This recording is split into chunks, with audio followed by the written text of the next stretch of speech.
무기토의 관장 시기를 보겠습니다.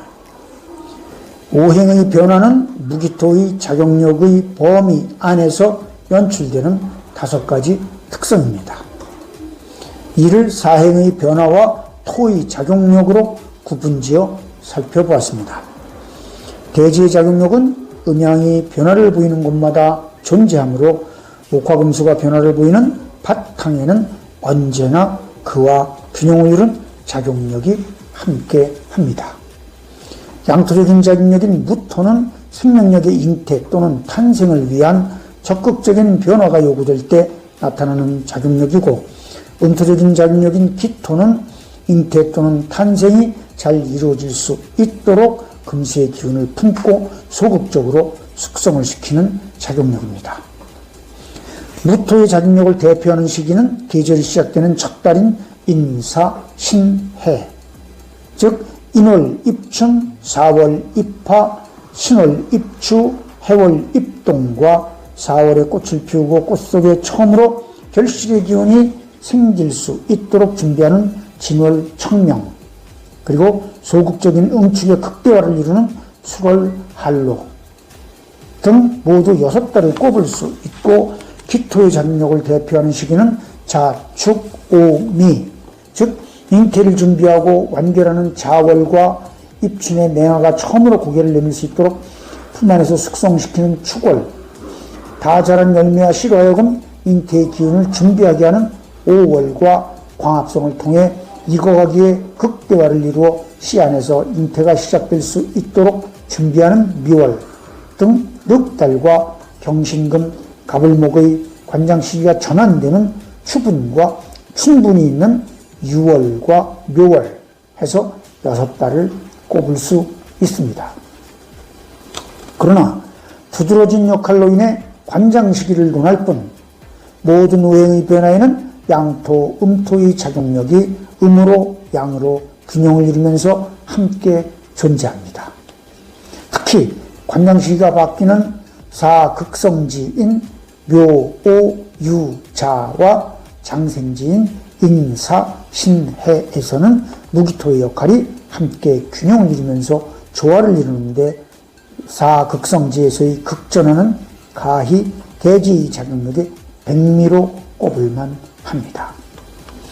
양토적인 작용력이 잉태 및 탄생을 위한 적극적인 변화를 주도한 후에는 음토적인 작용력이 품 안에서 숙성을 시키고, 음토적인 작용력이 끝나면 양토적인 작용력이 다음 단계의 변화를 시작함으로써 순차적으로 순환을 반복합니다. 그리고 관장 시기가 진행 중인 작용력과 그렇지 않은 작용력 또한 균형을 이루어 양으로 음으로 보완관계를 이루면서 함께 작용력을 펼칩니다. 자월 동지에서는 음에서 양으로, 5월 하지에서는 양에서 음으로 음양이 극전환을 이루고, 6월 추분과 묘월 춘분에서는 생명력인 갑을목과 생명력의 집 역할을 하는 경신금의 관장 시기가 극전환을 이룹니다. 무토의 관장 시기를 먼저 보겠습니다.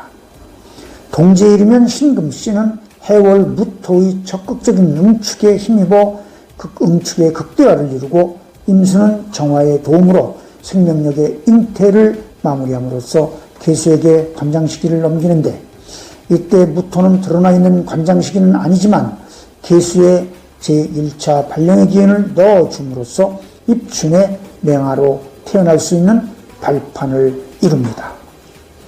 동지에서 생명력을 잉태하고 축월에 숙성된 신금씨는 인월 입춘에 와서 맹아를 키우게 되는데, 이때 무토는 계수에 제2차 발령의 기운을 주어 맹아로 탄생이 될 수 있도록 나아가 탄생 후 피어나는 기운 병화와 함께 춘분까지 순조롭게 성장할 수 있도록 적극적인 작용력을 펼칩니다.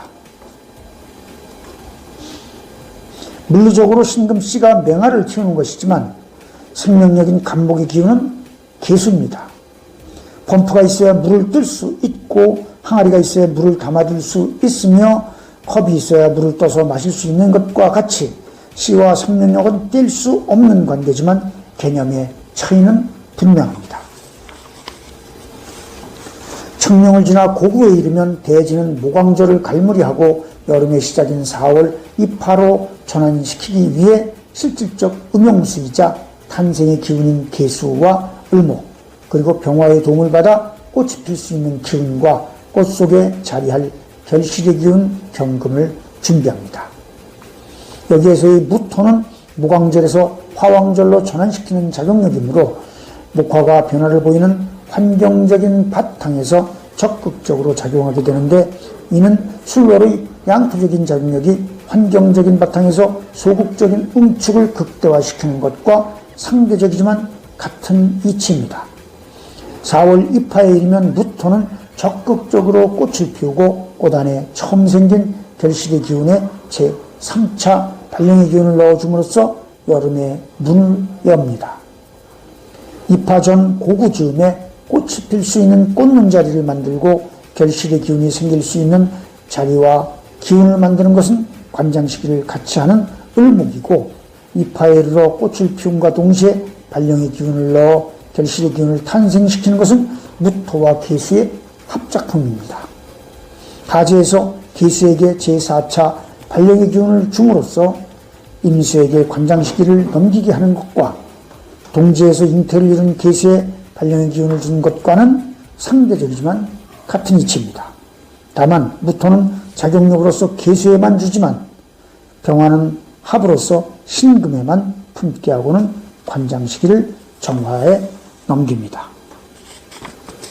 입추에 이르면 대지는 문을 닫아 다 익은 열매와 씨의 성장을 멈추게 하고 숙살지기를 넣어 연글기를 시작함으로써 추분해서 경작을 끝낼 수 있도록 준비를 하는데, 이때의 연글기의 시작은 잉태의 기운인 임수가 잉태를 시작하는 것입니다.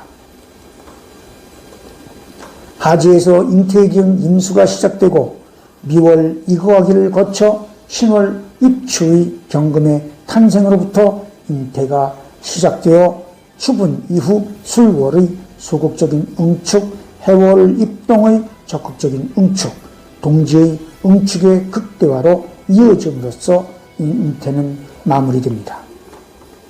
여기서 신월 잉태의 시작은 대지의 문이 닫히면서 목화가 끝나고 금수가 시작되는 이치고, 인월 입춘에서 맹화의 탄생은 대지의 문이 열리면서 목화가 시작되는 이치입니다.